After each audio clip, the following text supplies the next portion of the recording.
चीज के लिए मुख्तारे कुल इंसान को तसव्वुर करने लगते हैं तो शिर्क का दरवाजा खुल जाता है। अल्लाह के नबी ने चांद के 2 टुकड़े कर दिए, क्या कहते हैं लोग, ओहो देखो नबी ने किए, तुम कर पाओगे? हमारे जैसे इंसान थे क्या? अगर हमारे जैसे थे तो करके दिखाओ। अरे अल्लाह के बंदे, अल्लाह के नबी ने सिर्फ इशारा किया था, चांद के 2 टुकड़े तो अल्लाह ने किए थे। मूसा अलैहिस्सलाम ने तो सिर्फ जमीन पर लाठी मारी थी, अज़दा तो अल्लाह ने बनाया था। अब सवाल ये होता है, अच्छा ठीक है ऐसा ही तो तुम करके दिखाओ।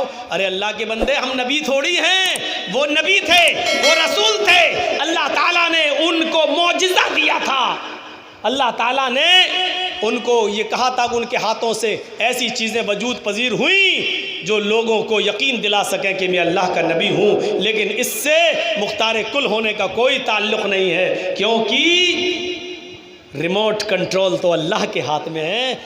अज़दा बनाना तो और चांद के 2 टुकड़े करना, ये तो अल्लाह रब्बुल आलमीन की ताकत थी, उसकी कुदरत कामिला से। यहीं से शिर्क के दरवाजे खुलते हैं। तो बात आगे की तरफ चली गई। मेरे प्यारे साथियों, बहुत जगहों पर नाम आया है मोहम्मदुर रसूलुल्लाह का।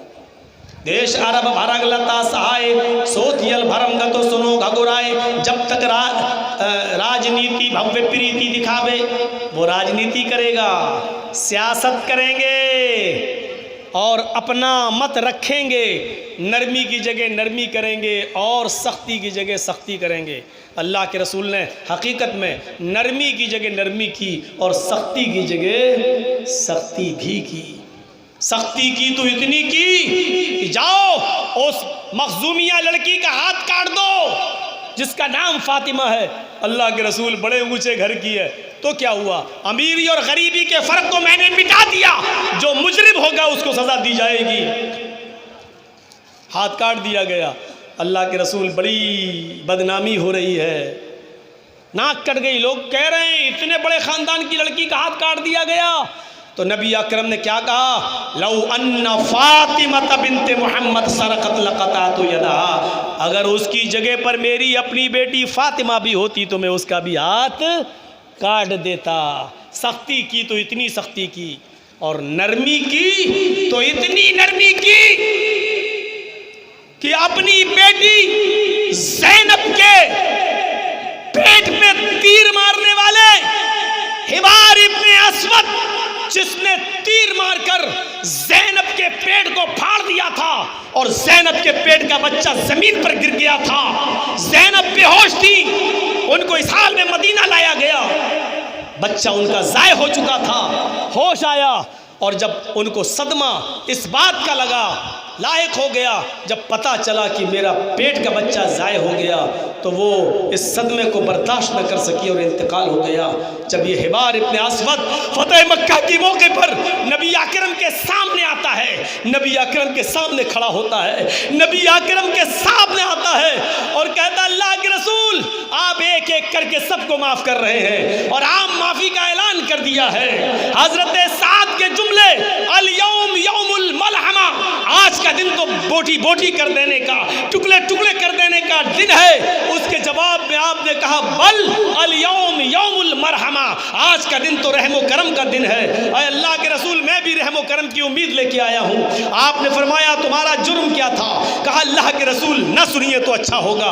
फरमाया, नहीं, हर मुजरिम अपना जुर्म बताता जा रहा है और मैं माफ़ करता जा रहा हूँ, मैं वादा करता हूँ तो मैं भी माफ़ कर दूंगा, अपना जुर्म बताओ। कहा, अल्लाह के रसूल, मेरा जुर्म यह है कि आपकी बेटी ज़ैनब जिस ऊँटनी पर बैठी थी, मैंने उस ऊँटनी को जख्मी करना चाहा था, लेकिन निशाना चूक गया और तीर आपकी बेटी के पेट पे लगता है, पेट फट जाता है, आपकी बेटी जमीन पर गिरती है, पेट का बच्चा हमल साकित हो जाता है। मेरे भाइयों, रसूल रहमत पढ़िए अबुल कलाम आज़ाद की, नक्शा खींचते हैं मौलाना अबुल कलाम आज़ाद, लिखते हैं कि उसके बाद अल्लाह के रसूल सल्लल्लाहु अलैहि वसल्लम का चेहरा सुर्ख होने लगा, पेशानी पे पसीना आने लगा।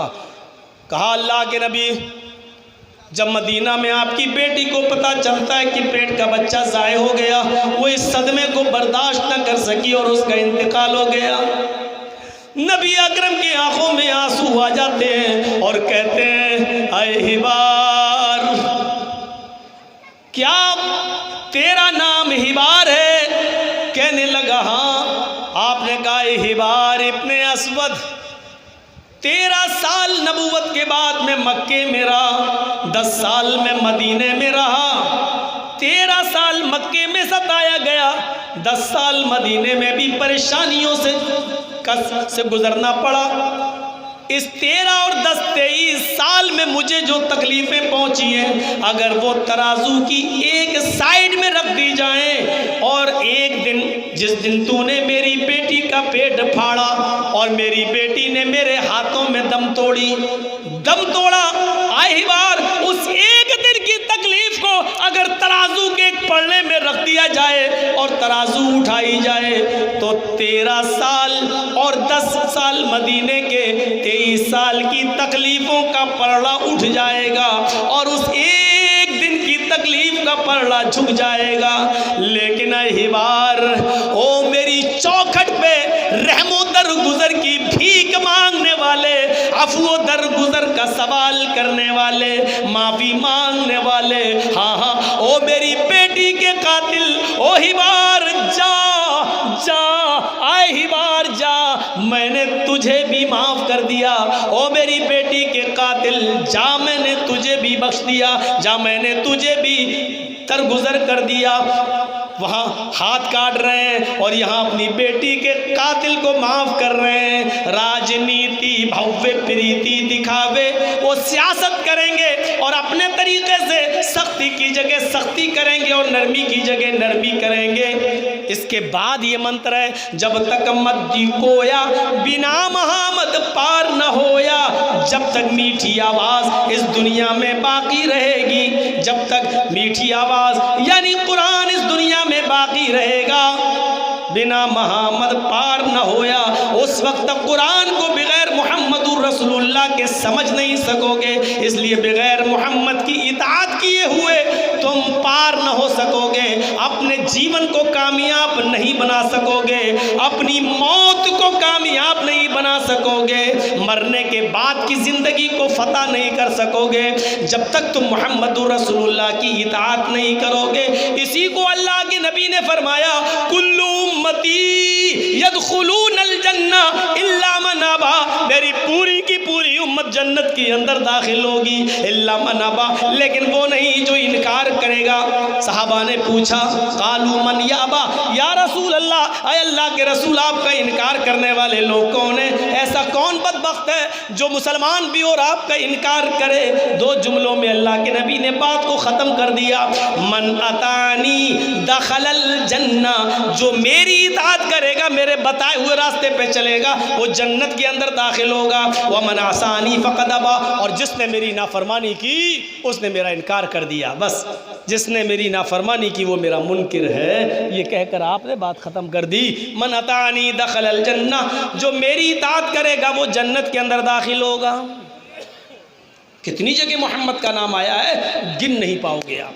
अब ये पहली चीज़ है, अभी एक ही चीज़ हुई है। अभी हमने नमाज की तरफ नहीं आ रहे हैं, नमाज का भी जिक्र है हिंदू धर्म की किताबों में। अभी हम ज़कात की तरफ नहीं आए हैं, ज़कात का भी जिक्र है हिंदू धर्म की किताबों में। अभी हम रोज़े की तरफ नहीं आए हैं, रोज़े का भी जिक्र है हिंदू धर्म की किताबों में। अभी हम हज की तरफ नहीं आए हैं, हज का भी जिक्र। इस्लाम की बुनियादी 5 चीज़ें जो इस्लाम की बुनियाद हैं, असास हैं, इस्लाम के पिल्लर हैं, खंबे हैं, और पूरा इस्लाम जिस पर टिका हुआ है, ये पूरा का पूरा इस्लाम जो आदम से लेकर मोहम्मद रसूलुल्लाह लेकर तक सारे नबी लेके आए, ये हिंदू भाइयों के अंदर भी मौजूद है। इसीलिए तो अल्लाह ने कहा है, वमन यब्तगी गैरल इस्लामी दीनन फलन युक़बल मिन्हु, जो इस्लाम को छोड़कर कोई दूसरा दीन तलाश करेगा, जो इस्लाम को छोड़कर कोई दूसरा रास्ता अख्तियार करेगा, फलन युक़बल मिन्हु, वो रास्ता उसका हरगिज़ कबूल नहीं किया जाएगा, एक्सेप्ट नहीं किया जाएगा।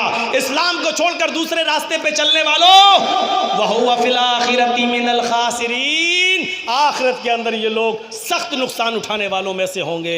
ये लीजिए नाम एक और बता देता हूँ। ओ वाचिब उपरती प्रेमड़ा माया मद विशारदा तब देवो महाराज मम दसत्व मागिता मर्मोच्छिष्ट समंजियाति तथा तत्पश्य भोन इति श्रुत्वा तथा दृष्टा परम विस्मय मागिता चतुर्भ विरात्र में देव कृष्यामी कलक्ष्यम भवंतो बांधवा देवा स्वाशिना कृष्य था शरम श्रुधारी सदूषक उच्चला पीलिंग गच्छे दीन सर्वभक्षो मतो मम मुस्लेने ओ संस्कारा। मंत्र थोड़े से लंबे हो गए। अल्लाह की कसम मेरा इरादा नहीं था वेद मंत्र पढ़ने का, बिल्कुल नहीं था, लेकिन जब कह दिया तो कहना पड़ रहा है, इसलिए मेरा मूड घूम गया। मंत्री मंत्र अब हो रहे हैं। वाच भूपरती प्रेमड़ा माया मद विशारदा तब देवो महाराज ममता सत्वमागिता मर्मोच्छिष्ट समझी याद तथा तत्पश्य भो इति श्रुत्वा तथा दृष्टा परम विस्मय मागिता चतुर्भ भरात्र में देव कृष्यामी कलचयम भवंतो बांधवा देवा स्वाशिना दृश्यता। हिंदू भाइयों, तुम्हारी किताबों में स्पष्ट कह दिया गया है, आखिरी नबी मोहम्मद के चक्कर में अगर नहीं जाते हो तो सुनो, चंद निशानियां देख लेना बस। उनकी निशानियां, उनके मानने वालों की निशानियां क्या होंगी? शर्म शुरूधारी, वो दाढ़ी लंबी रखेंगे और गांठ नहीं लगाएंगे। दाढ़ी लंबी होगी और उसमें गांठ नहीं होगी। आपने बहुत से लोगों को देखा होगा ना, गांठ लगा लेते हैं। बाबा रामदेव को देख लो और लोगों को देख लो, लंबी दाढ़ी। अयोध्या में बहुत से लोग बैठे हैं, दाढ़ी लंबी और गांठ ऐसे। और बालों को देख लो, देखने में ऐसा लगता है जैसे नारियल का गुच्छा बना लिया हो, सुखा लेते हैं बालों को, लगता है जैसे नारियल का कोई गुच्छा सा हो। तो वो लंबी दाढ़ी रखेंगे लेकिन गांठ नहीं लगाएंगे, यानी दाढ़ी को अपने हाल पे छोड़ेंगे। सदूषका, सर के बाल अगर छिलाएंगे तो पूरे छिलाएंगे, टिक्की नहीं रखेंगे, ये चोटी। ये लीजिए स्पष्ट आपकी किताब भविष्य पुराण प्रतिशत परो खंड 3 श्लोक 25, 26, 27, 28, 29, 30 मैंने लाइन से पढ़ दिया है। 6 मंत्र।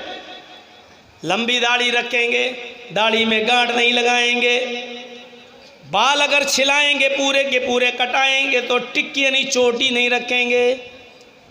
हमारे हिंदू भाइयों की एक आस्था है, एक अकीदा है कि शंकर जी की चोटी से गंगा जमुना निकली है। ये गंगा जमुना जो बह रही है वो शंकर जी की लटा से, शंकर जी की चोटी से निकली है। अजीब माहौल है यार, अजीब वातावरण। अगर किताबें पढ़ोगे हदीस की किताब देखो तो अजीब चीज़ है। यहाँ शंकर जी की चोटी से गंगा जमुना निकल रही है और वहाँ इस्माइल अलैहिस्सलाम जिस जगह पर पैरों की एड़ियाँ रगड़ रहे हैं वहीं पर जिब्राइल अपना पर मार रहे हैं और जमजम का चश्मा जारी हो रहा है। वहीं पर जमजम का चश्मा जारी हो रहा है। यहाँ चोटी है, यहाँ पैर की एड़ी है, जिब्राइल का पर है। मेरे भाइयों, इधर गंगा जल है, इधर जमजम है। देखिए अजीब। मैं ये नहीं कह रहा हूँ कि अब बहुत से लोग तो ये समझने लगते हैं कि मैं गंगा को और वो जो है और जमजम को एक कर रहा हूँ। नहीं, मैं हिंदू भाइयों को ये बता रहा हूँ जिसको तुम गंगा समझ रहे हो वो गंगा का पानी नहीं, वो जमजम के पानी का जिक्र है आपकी किताबों में। हम दोनों को एक नहीं कर रहे हैं, हम ये बताने की कोशिश कर रहे हैं कि जिसको तुम इतनी वो हकीकत में एक अल्लाह की इबादत है, एक अल्लाह की इबादत। आओ इस तरफ। हम उनको ये बताना चाहते हैं कि जिस इस्लाम की तलाश तुम्हें है वो हमारे पास है। आओ हम तुम्हें वो इस्लाम दे रहे हैं जो तुम्हारी किताबों में मौजूद है, लेकिन तुम पढ़ नहीं पा रहे हो, वहाँ तक तुम पहुँच नहीं पा रहे हो। ये मेरा मकसद है। मेरा मकसद बराबर करने का नहीं है कि दोनों को बराबर करके ये बता दूं कि ये दोनों एक है। नहीं, हम ये बताना चाहते हैं कि तुम्हारा धर्म भी हमारे मज़हब की तस्दीक कर रहा है और लास्ट में आने वाले नबी को आखिरी नबी कह रहा है। शर्म श्रुधारी सदूषका उच्चलापी, वो भक्ति के लिए घंटा नहीं बजाएंगे। ऊंची आवाज में उच्चलापी आलाप करेंगे, ऊंचे जगह पर खड़े होकर वो जबान से बुलाएंगे, नाम लेंगे, अल्लाहु अकबर अल्लाहु अकबर अल्लाहु अकबर अल्लाहु अकबर, अस्मल्लाम इल्लल्लाह मित्रा वरुणो इल्लल्ले इल्लल्लाह। अल्लाहु अकबर की बिगड़ी हुई शक्ल, इल्लल्ले मित्रा वरड़ो इल्लल्ले इल्लल्लाह अशहदु अल्ला इलाहा इल्लल्लाह की बिगड़ी हुई शक्ल। मोहम्मद रसूल रकबरस, मोहम्मद अल्लाह के सबसे बड़े रसूल होंगे। अशहदु अन्ना मोहम्मद रसूलुल्लाह की बिगड़ी हुई शक्ल।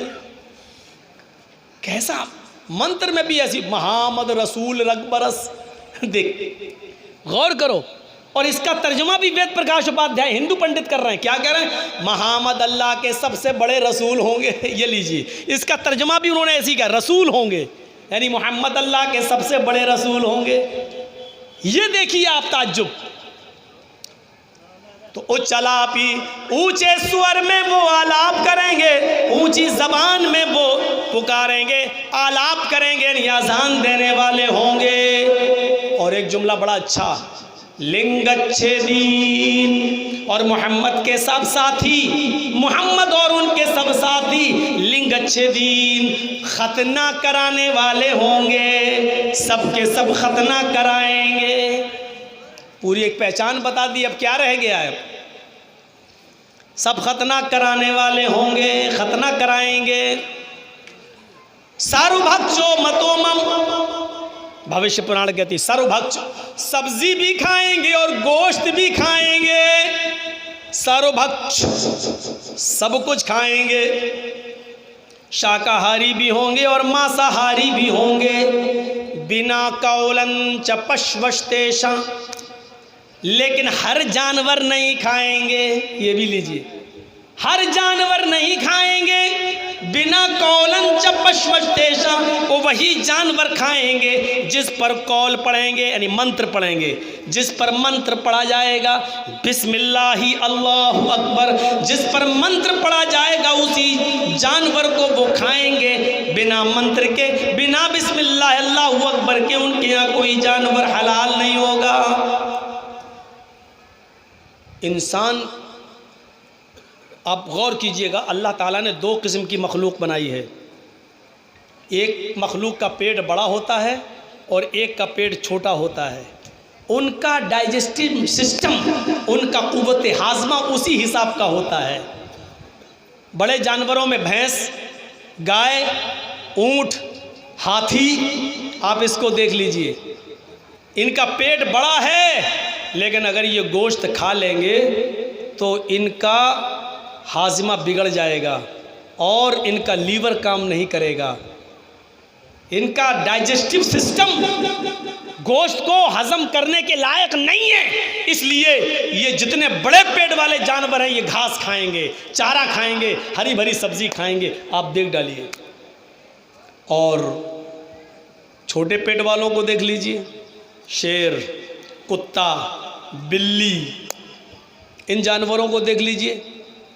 इनका डाइजेस्टिव सिस्टम जो है, कुव्वत हाजमा जो, ये सब्जी खाएंगे तो हजम नहीं होगी, ये गोश्त ही खाएंगे। ये सब्जी नहीं खाएंगे, ये गोश्त खाएंगे। गोश्त खाने वालों का पेट छोटा, सब्जी खाने वालों का पेट बड़ा। लेकिन अल्लाह ताला ने इंसान को जब पैदा किया है, इस कायनात के अंदर जब रचना की इस कायनात की, तो हमारा और आपका इंसान का पेट बीच का रखा है, मीडियम। न बड़ा है हाथी की तरह, न छोटा है बिल्ली की तरह, मीडियम पेट रखा है। और बीच का पेट, मीडियम पेट, इस बात की अलामत है, साइंटिफिक तरीके से साबित होता है कि इंसान का डाइजेस्टिव सिस्टम, इंसान का कुव्वत हाजमा, इंसान का लीवर सब्जी भी हजम कर सकता है और गोश्त भी हजम करता है। अरे बड़े का नल्ला हजम कर जाते हैं, पाया खा के हजम कर जाते हैं। बताइए, इतनी बड़ी चीज इंसान पाया जैसी चीज हजम कर जाए। इंसान का बीच का रखा है। ये साइंटिफिक तरीके से भी हमें पता चलता है कि इंसान गोश्त और सब्जी दोनों खाने के लिए पैदा हुआ है। दूसरा देख लो, जिन जानवरों के दांत नुकीले होते हैं, यार नुकीले, वो गोश्त खाते हैं, और जिनके दांत सिंपल होते हैं वो सब्जी खाते हैं। हाथी के दांत बाहर वाले मत देखना, ये दिखाने के होते हैं, गोश्त चबाने के लिए नहीं होते हैं, ये दिखाने के। और अंदर के सारे दांत सब्जी खाने वाले होते हैं, एक भी दांत नुकीला नहीं है। ये बाहर के दांत सिर्फ दिखाने के होते हैं बस। और बकरी देख लो, भेड़ देख लो, दुम्बा देख लो, ऊंट देख लो, गाय देख लो, भैंस देख लो, इनके दांत नुकीले नहीं होते हैं, ये सिर्फ सब्जी खाने के लिए हैं। और जो जानवर गोश्त खाते हैं उनके दांत इधर से सही होते हैं और दाएं बाएं यानी आग इधर इधर नुकीले होते हैं। वो हड्डी तोड़ भी सकते हैं, नोच भी सकते हैं, उस हड्डी को अपने दांतों से तोड़ भी सकते हैं। मेरे भाइयों, ये इस बात की अलामत है कि इनके दांत नुकीले हैं, वो गोश्त खाने के लिए, और जिनके सिंपल हैं वो सब्जी खाने के लिए।